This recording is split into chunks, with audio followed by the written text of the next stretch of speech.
LinkedIn Live Leadership Series, Voices of Leadership. I'm Kathy Eastwood, the CEO and founder of Equals Y, and your host today. Each week, we explore the fascinating world of leadership, featuring various voices from different industries, generations, backgrounds, etc. We all know it's the job of the team to deliver results. It's the role of the leader to empower, inspire, and enable the people and the teams to deliver on those results. And there's a repeatable formula for that. E3 leadership code. Express plus engage plus execute, powered by emotional qualities. However, how each leader interprets that and uses that really is unique because there's no mold. So that's why we love having the different leaders on to share their experiences and talk to us. So while I am introducing our guest, who I'm very excited is here today, please let us know where you're calling in from. And also share your profile and let people know, and so that we can connect with you. All right, so today's guest, Tina Sturgis and I have known each other for years. I don't know if we want to say how long, Tina, but it's been a while. It's been a while. And back in the good old days, we were pre-sales consultants together, and we've really watched each other's careers ever since. And I've had the really chance to see her leadership style up close, which I love. So Tina is a senior B2B SaaS product marketing leader who has built her career translating complexity into clarity across fast-moving SaaS environments. For those that don't know what SaaS means, it's software as a service. And she has led positioning, messaging, and go-to-market efforts where alignment, trust, and strong cross-functional partnerships truly matter. What stands out about Tina is not her strategic capability, which is pretty strong, but also how she intentionally shows up as a people-first leader. She pays attention to how her words land, how decisions are experienced, and how perception shapes outcomes. And that awareness, I gotta admit, is rare and powerful. So today we're going to talk about that awareness. We're going to talk about the perception, but we're also going to talk about evolution. And we're going to apply that to a unique topic, which we were just talking about. We're like, I think this would be good to talk about. We're going to talk about what that looks like in remote leadership styles.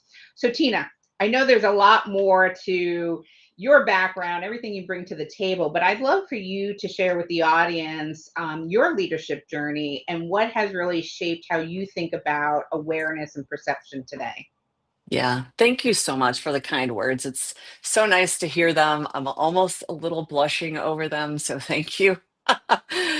Even as leaders, I think it's so hard to take positive feedback, but it's obviously helpful as well to be able to take that on.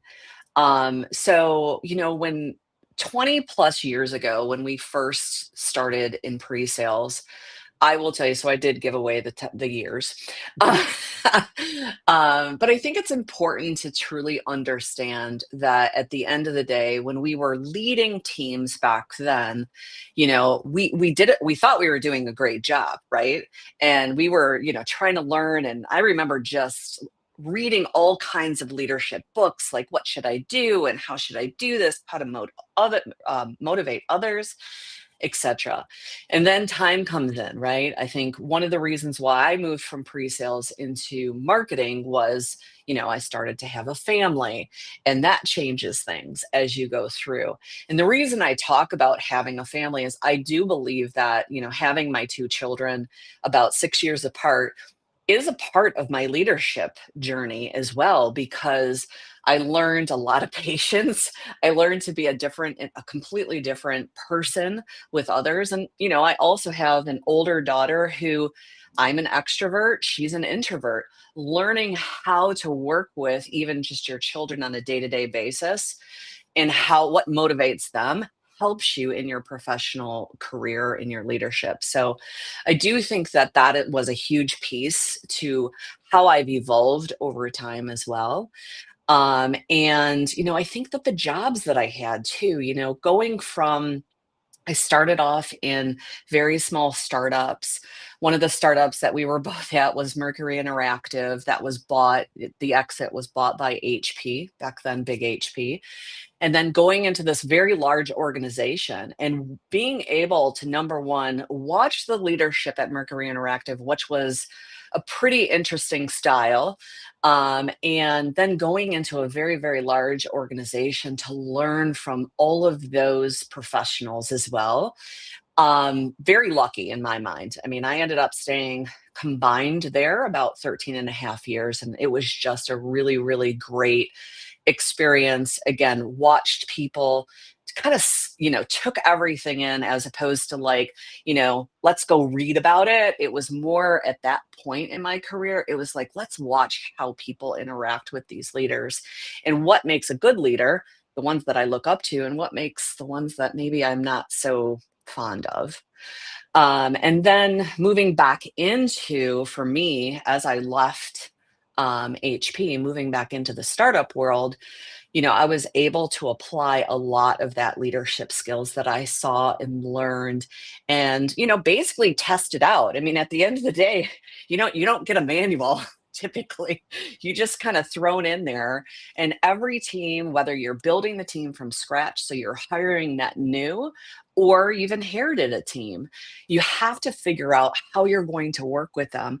And I think that, one of my, I would say, my superpowers that I've honed, wasn't so great 20 years ago, is really trying to listen to people and really trying to, me being a personality of red and a D, from a disc perspective, if anybody out there knows what that all means.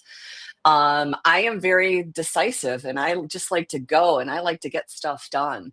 But with that type of personality, I have really learned to hold it and let people talk.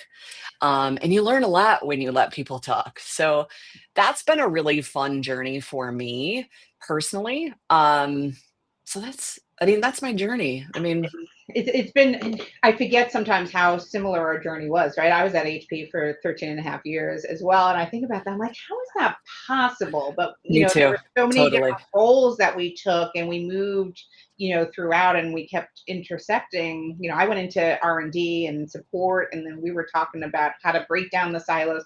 So a lot of fun stuff. And I got to bring this memory up, and I don't know if you recall. Uh-oh.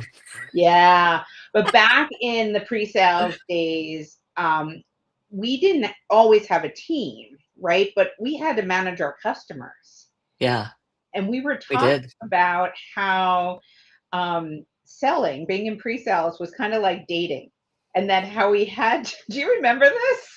I do. I do. I actually use this a lot. I use this analogy a lot.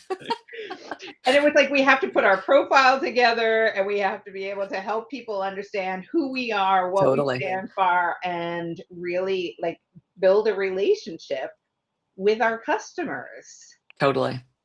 And so you're saying you use that analogy. So I want to hear your point of view of how it's evolved over the years, the memory. Yeah, I mean, it is sort of interesting. I, in the back of my mind, and sometimes, actually, I think just this week in some of the conversations that I've had with folks in my network, I'm like, it's kind of like dating. Like, I'm out there looking for new opportunities for myself, and I have used that analogy. Like, it is kind of like dating. Like, how much do we, what are we doing here? And do I like you? Do you like me? I can do the work, but do I fit culturally? All of those things are part of who we are, both as leaders and even, like, let's just talk about individual contributors. Again, looking for a role and going into and finding something, you have to really kind of break all of that down. So it is like dating in some way, even though I haven't dated in a really long time. Yeah. So I can't even imagine the dating apps and all of those things. But at the end of the day, dating is dating and relationships are relationships. And that hasn't changed fundamentally. Yeah, and it's about knowing ourselves, right? And I think for us, it's evolved over time and learned it. Now, you and I are both, you've got your red glasses on. I've got my red shirt because I knew I had to bring my red energy to match you today.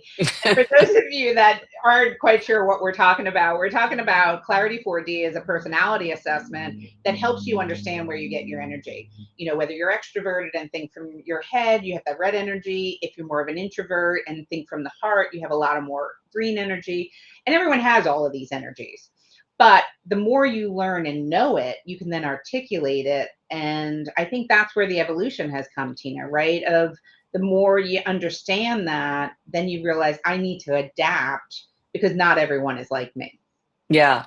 I will tell you, like, I remember back when we were together and we worked together, I would always say, my red energy, I've always been red, obviously. I don't think that has changed. But I would say back then, I would say people either love me or they hate me. Now I've evolved in that is I actually think that, people respect who I am because I've evolved that. That sort of love hate comment was more like because I had all this energy and I didn't know how to control it. And that's something that you have to learn over time of your personality, both personally and professionally, quite frankly, at the end of the day.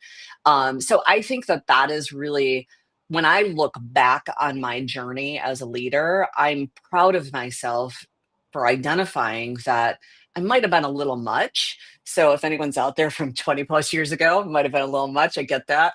But I think it's made me into a great leader today. And, my teams are motivated. They know what they need to do. They still get the stuff done, but they also know that I have this empathy and this heart part of who I am that I bring to the table every day to really connect with them as well. And how much do you make that deliberate though in sharing with your team, right? Because with the red energy, sometimes it's not as easy to notice it right away. So do you articulate and say, "Hey, this is might be how I come across, but that's not what I intend, how I intend to show up." Yeah, I actually do. Because I find I don't usually do that in like a one to like many, but if I'm in a one to few or one to one, I will let people know pretty early. Like, I know I can be a lot and I ask a lot of questions. I think sometimes, there are some personalities that are frustrated by the volume of questions because it's almost like they feel that you're asking this question because you don't believe them or you're challenging them or something, and really it's just my curiosity. I'm learning and understanding, and that's how I learn. I also learn very visually, but I like to talk about it out loud just like we are here, right? This is part of my learning process. So I do talk about it with folks because I think it's important for them to understand where I come from on an intention standpoint. My intent is not to bully you over. I may, I won't lie, I may do that, but at the end of the day, it's not something that, I was intending to do. And I Yeah, think there's a very clear difference there. I do, and I think when you can put that intention out, then you also are giving people permission, right? Yeah, true. Saying, True. "Hey, if you think Yeah, I'm trying to steamroll you, remember that's not my intention. Come call me on it. It's okay." please. Yeah, exactly. And we'll have that dialogue back and forth.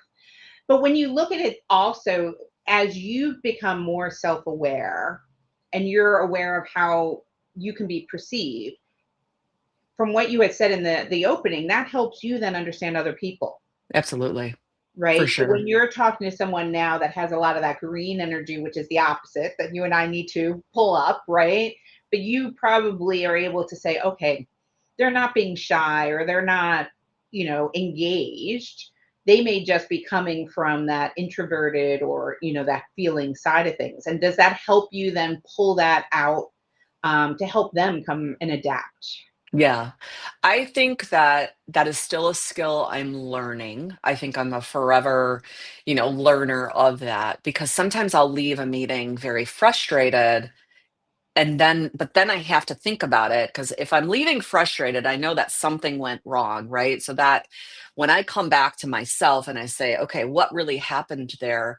I can then say, oh gosh, Tina, you didn't identify. They are that green energy. What were you thinking? Like, you need to switch your strategy, because sometimes you're just moving so fast in your day to day that it's not something on the forefront. But again, I think bringing it back when you're frustrated from a meeting, I think that's one of the lessons that I do for myself is I'm like, why am I frustrated in this meeting?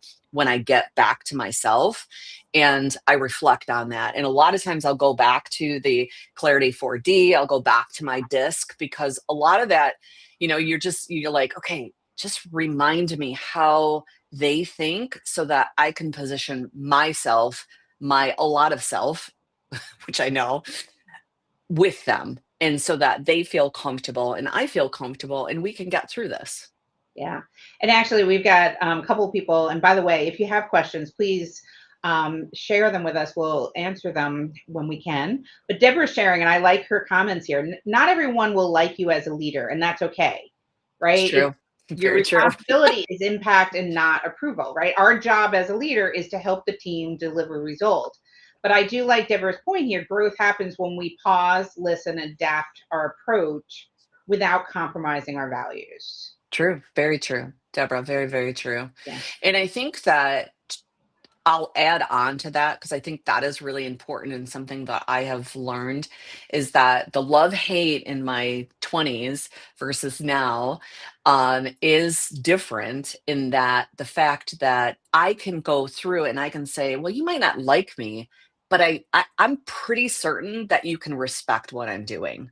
And I think there is that level of respect and trust that I have good intention and I'm just trying to get stuff done from that perspective. That does make that, okay, well, if you don't like me, like, I know I can be a lot. Some people don't like that, and I am a lot. It's Right, okay. but we've got to work together as a team. So let's figure out Exactly. how can we work together, because you bring something to the table that maybe I don't. And it's Hmm. finding that mutual respect of how we're going to work Exactly. together in this. Absolutely.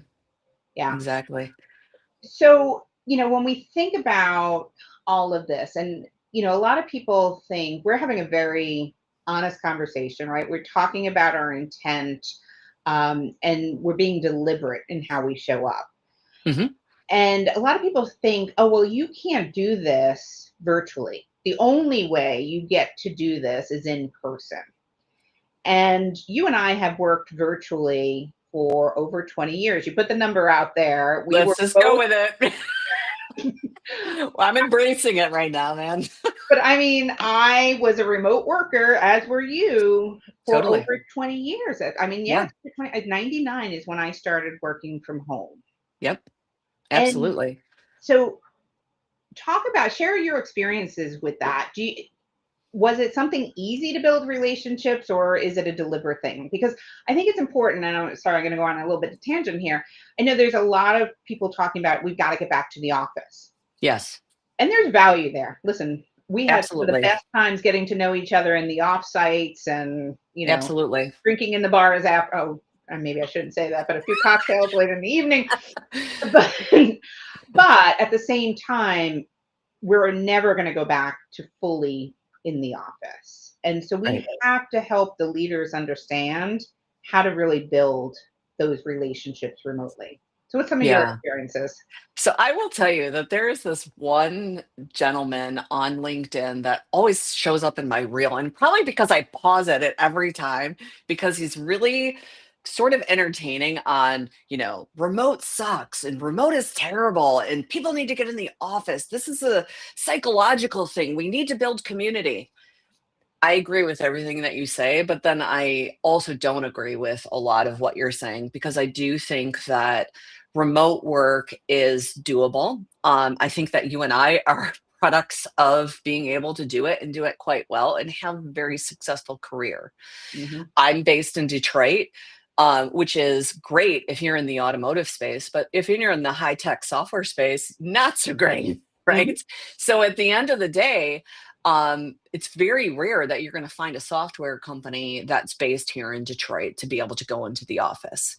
There's so much that I feel I bring to the table for these software companies that, whether I'm remote or not, I have had to learn how to build that community in a remote fashion. And that is, again, being that red energy. That is, I usually, with my leadership style, I want to get right to the point. So what are you working on? What are you doing? That's the moments where you have to take and sit back and be like, how you doing? You doing good? Tell me what's on your mind. I don't care if it's personal, professional, like let's have a chat, and really be there. And also the other thing I think on remote, and you have to be on camera, which is exhausting. I will give like that guy the credit of it is exhausting. It truly is. But it's also exhausting being in person, because when Mhm. I'm in person, I get more exhausted now in person than I do doing being online on a Zoom or what have you. But at the end of the day, you have to be able to show up and connect with people, and don't multitask. And that's one of the things I struggle with. We just talked about this in our meeting this week, is I struggle with time management sometimes, because every meeting that I show up and I'm not over on the side clicking away, doing what I need to do. I'm there because I need to be there, in my opinion. Mhm. And working with one on one or with your teams in a remote environment, if they see you constantly distracted, it's not working. Yeah. You you you got to do something different. They have to realize that you care about them, and they'll want to work harder for you and get the things that we need to accomplish as a team accomplish. So it is something that you have to be quite aware of, and don't just kind of blow by. That I think that's one of the tips that I've learned over the years, is really be present in those meetings. Yeah, because I mean, listen, when we started, Zoom was not a possibility, right? I mean, we were Yeah, kind of laughing totally. about this before the live. I spoke into a pup for a couple of years of having these conversations, but my team would know. I would be doing a one-on-one, and they're like, and so they couldn't see me, but they could tell. They're like, Kath, you're distracted. I'm like, oh, right, right, right. I'm sorry. Yeah, I'm back. I'm back. I'm back. And what I learned, because of my tendency, I would go for a walk during those calls. Nice. And then they knew they had my full attention. And they're like, okay, now I got you, because I was listening to every word and they could tell. Makes a difference. And that's what we have to 100%. do as leaders, is be present in those meetings, in the conversations. And it's even more important when you're remote. Yeah, absolutely. But at the same Absolutely. time, I'm assuming, and part of this is we were able to be remote because we were in sales, like the pre-sales side of things. So we were Mhm. constantly meeting customers. I mean, if we were home for more than a few days, it was probably something was wrong. Yeah. So to be fair, we were out and about quite a Yeah. bit. But when you think about now, even as you're leading teams remotely and nationally, globally, I assume there's still deliberate times you're getting together and using that time wisely. And that's Absolutely. and that's a tool that you have in your toolkit as a leader to build relationships, build collaboration. Is that how you think about Absolutely. it, as deliberately taking advantage of that time together?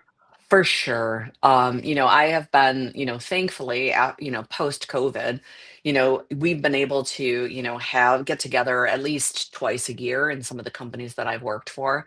And I think that's very helpful in making those dinners together after, right? So having the agenda, whatever you want to get done during the day, and, being able to have those water cooler conversations, go grab a coffee together, what have you, is all very bonding. But I also think that, again, as a leader, you have to be precise and you have to be present in those times as well. We're all exhausted at that point. Maybe we did an 8-hour day, or maybe you're at an event and that's a 12-hour day, as you know.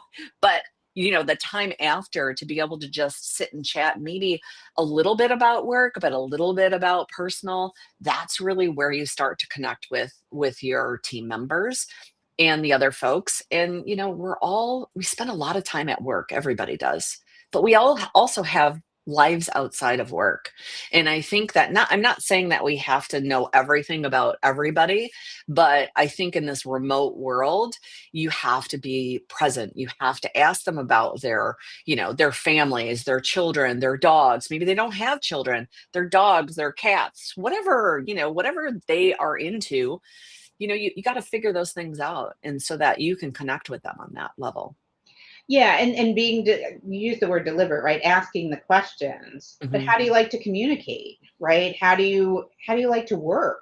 Those are things that you could observe when you were in the workplace, right? And Exactly. leaders should be looking for all of those clues.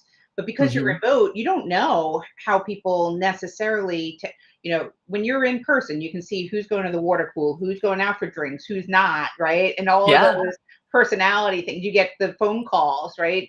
And so you really have to create that environment to find that information out. Yeah, for So sure. I'm going to put you on the spot a little bit. Now, you've talked about growth, you've talked about evolution, and we've talked about like the Clarity 4D. So you did join us on the boot camp recently. I did. And so a lot of people are like, I'm a leader, I know what I'm doing, I don't need to go to invest in myself at all. What motivated you to really spend the time in that boot camp and invest the time? Oh, truthfully and transparently, I will be very vulnerable and tell you that I worry a lot about other people and I don't worry about myself so much. So it made me dedicate the time to myself and reflect today versus the last time I've done something like this, and really see the growth and be uncomfortable, because I think that, again, I loved the boot camp that we did, but I was uncomfortable a lot of times. I have no problem sharing. I have no problem being vulnerable. That is just who I am. But at the end of the day, reflecting on myself is probably one of the hardest things that I can personally do. I know a lot of people are really good at it. I'm not that great at it. I want to be great at it. It's something that I want to do and I want to feel comfortable doing it, but I'm always like, what am I doing here? Is this really what I want to do? I don't know what I want to do. I want to do a lot of things. I struggle with that even personally. We talked about that in our meeting this week too, was, the mood board or the vision board for me in my personal life. It's very difficult for me to actually get there because a lot of my time is spent with my family and my friends and all of those things. And it's very difficult to actually go out and think about myself and put myself first. I'm trying to get better there. You did great, but I mean, it is it still evolving then? And so going Yeah, through that and learning, do you still learn something when you make for that? sure. For sure, absolutely. Like I said earlier, I see myself as a constant learner. I am a work in process every day. And it is nice to be able to reflect and figure out how much I've grown, and I think that makes me feel pretty proud of myself. Again, not perfect, but we all can continue on and have things thrown at us and figure out kind of what we want to do with that. Yeah. And I think that's important for leaders to know that they're not alone, that we're constantly evolving. We've got people throwing in kudos all over the board here, Tina, which I love it. David's team Tina all the way. Absolutely. Artist said the same thing. So, you I love you guys. I love it. But what advice do you have, for leaders that are either starting off or, feel like they're just not connecting with the people the way they want to? Oh, that's a toughie, but it's a good question. I think it's a solid question. If I had to tell my younger self, sort of what to do, is I do think that doing these sort of behavioral and personality tests are very helpful early. early and often. I mean, you don't want to do it every month, but you want to do it at certain stages of your career. I think that helps to sort of guide the ship of who you want to be as a leader. And it also puts a stake in the ground, even though sometimes you're like, that is not me when you read the description. But you really have to put yourself out there and think about, there's a lot of, there's a lot of research that backs a lot of those tests, and you gotta be open to it. And so I would recommend doing that early in your career, and then figuring out and testing. Like, in marketing, we always talk about, we do A/B testing, and we always are very iterative. So are we as humans and as leaders. I think that being able to iterate and test, okay, I'm going to test this one out. Let's see how it lands. Oh, it landed terribly. Okay, maybe I'll try a different tactic next time. And that's okay. Like, we're all human, right? So we're never perfect. But at the end of the day, I think it is do those tests. I would recommend the boot camp. I know that this is not like a sales, pitch here, but I think that having the boot camp that you all do at E equals Y, I think it's really, really important. And it really does. It was uncomfortable. It took a lot of time that I felt like I didn't have, but the outcome and the output was really, really great. And I think that as you get into more leadership and you want to be a leader and you want to manage others, I think that that is critical for you to do that.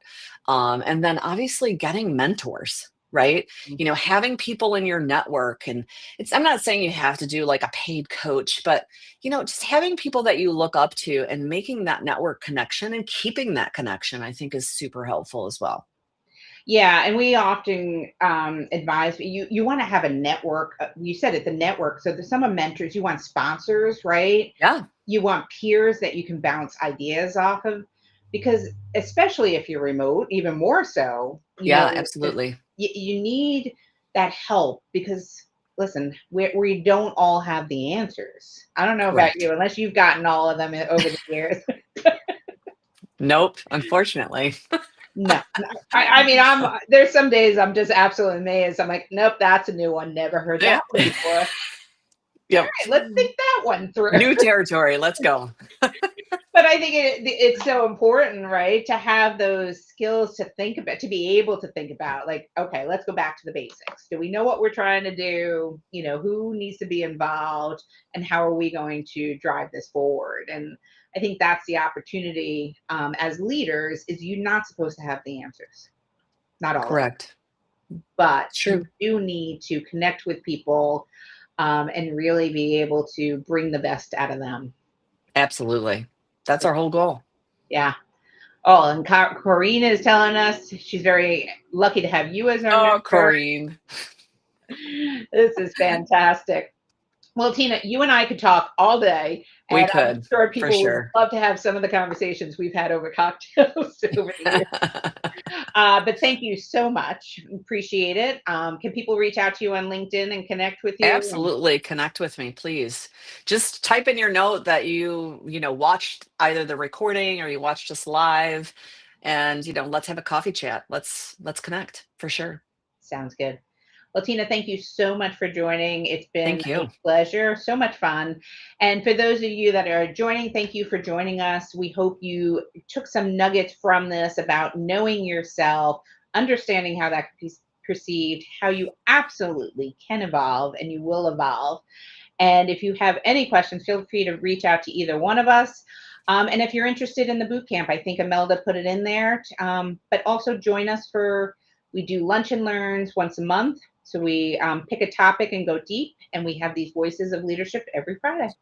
Great talking with you all. Thank